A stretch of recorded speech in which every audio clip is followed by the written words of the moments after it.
عندنا هذه النقازة او الترامبولين اللي هي مكسورة قواعدها في 3 قواعد، بركب لها قاعدة هنا وهنا وهنا. خليكم معي.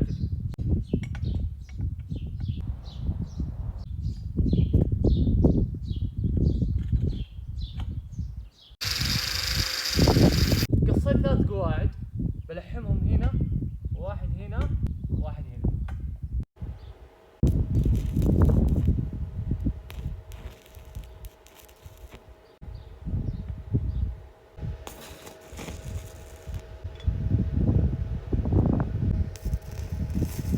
وبس والله، لا تنسون المتابعة. معكم صالح الجوهري، ومع السلامة عليكم.